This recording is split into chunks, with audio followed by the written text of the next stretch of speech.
नमस्कार। बिहार के digital media का जनक भारत लाइव देख रहे हैं आप। उपचुनाव हुई है और उपचुनाव में तमाम राजनीतिक दल अपनी साख बचाने के लिए या फिर अपना राजनीतिक झंडा बुलंद करने के उद्देश्य से पूरे दमखम के साथ उतर रहे थे।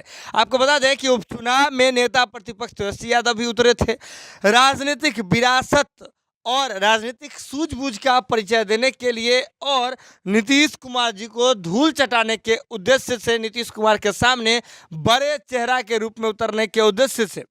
इसके बाद चिराग पासवान भी उतरे थे। आपको बता दें कि चिराग पासवान जी की जो पार्टी है, जो लोजपा थी, जो स्वर्गीय रामविलास जी की पार्टी थी, वह अब दो अलग अलग हिस्सों में बट गई है। लोजपा रामविलास, चिराग पासवान जी को लोजपा रामविलास का नाम, उनकी पार्टी का नाम जो है लोजपा रामविलास के रूप में उपचुनाव से ठीक पहले चुनाव आयोग ने दिया था और चुनाव चिन्ह बंगला की जगह जो है उन्हें हेलीकॉप्टर छाप दिया गया था। लेकिन अब आपको बता दें कि इस उपचुनाव में कांग्रेस भी लड़ रही थी। कांग्रेस ये मान करके चल रही थी कि कन्हैया कुमार, जिग्नेश मेवानी और हार्दिक पटेल की जो जोड़ी है कांग्रेस को जो है एक नई संजीवनी देने का काम करेगी, बिहार में कांग्रेस मजबूत होगी।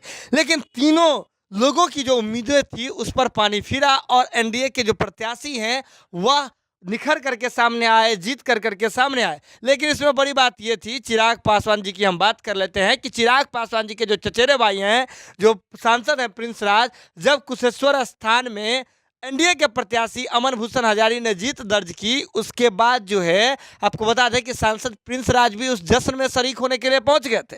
और वो भी क्यों नहीं, क्योंकि उनका सीधा दावा था कि उनकी जो पार्टी है राष्ट्रीय लोजपा, जिसके जो है राष्ट्रीय अध्यक्ष पशुपति कुमार पारस जी हैं, जिनका चुनाव चिन्ह सिलाई छाप, मशीन छाप है, वह एनडीए का ही हिस्सा है। ऐसे में अब आपको बता दें कि जैसे ही उपचुनाव खत्म हुए हैं, इसके साथ ही तेजस्वी यादव यानी कि राजद और लोजपा रामविलास के गठबंधन का रास्ता खुल गया है। अब कैसे, तो चलिए आपको बताते हैं। आपको बता दें कि राजद के एक नेता ने नाम नहीं बोलने के आधार पर एक बात दी है, सूचना दी है। उनके अनुसार कि 2020 के बिहार विधानसभा चुनाव के दौरान नेता प्रतिपक्ष तेजस्वी यादव कांग्रेस को 70 सीटें देने के मूड में नहीं थे। लेकिन आपको बता दें कि वे तो चाहते थे कि 50 सीटें भी नहीं दें। लेकिन उस समय जो कांग्रेस के पास अल्पसंख्यक वोटर होने की बातें, मुस्लिम वोटर होने की बातें सामने आई थी, जिससे इनकार नहीं कर सकते थे तेजस्वी यादव जी, रिस्क नहीं ले सकते थे। लेकिन इस बार जो उपचुनाव हुए हैं वहां भी दिख गया, जब कांग्रेस अलग होकर के चुनाव लड़ रही थी तो ये बातें सामने आई कि कांग्रेस अपनी जमानत भी नहीं जब जो है बचा पाई। चाहे 2020 के चुनाव का परिणाम हो या फिर 2021 के उपचुनाव का परिणाम हो, दोनों जगह दिखा है कि कांग्रेस के पास अब मुस्लिम वोटरों की तादाद जो है नहीं है, कांग्रेस का जादू नहीं है। ऐसे में तेजस्वी यादव अब खुले रूप से विकल्प तलाश करने पर जो है जोर दिए हुए हैं। ऐसे में विकल्प के रूप में सबसे पहले नाम आता है, आपको बता दें कि लोजपा रामविलास का। चिराग पासवान जी नीतीश कुमार जी के जो है पुरजोर विरोधी हैं और नीतीश कुमार के खिलाफ राजनीति किस स्तर तक करते हैं ये भी किसी से छुपा हुआ नहीं है।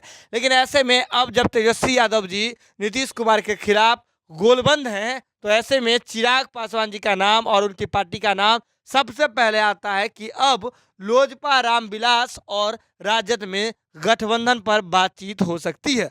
जुड़े भारत लाइव के साथ, जो भी अपडेट है भारत लाइव की टीम सबसे पहले आप तक पहुंचाएगी। इसके लिए जरूरत है कि भारत लाइव की खबरों को यूं ही देखते रहें, शेयर करते रहें और हमारा मनोबल बढ़ाते रहें। बहुत बहुत धन्यवाद। अगर ये वीडियो पसंद आई और वह बिहार के राजनीति और बिहारियत से सरोकार रखेनी तो सब्सक्राइब बटन दबा के चैनल के सब्सक्राइब कर ली।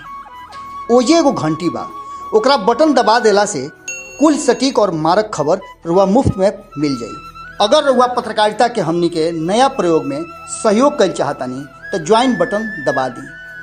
पेटीएम नंबर नोट कर ली 9386816700। धन्यवाद।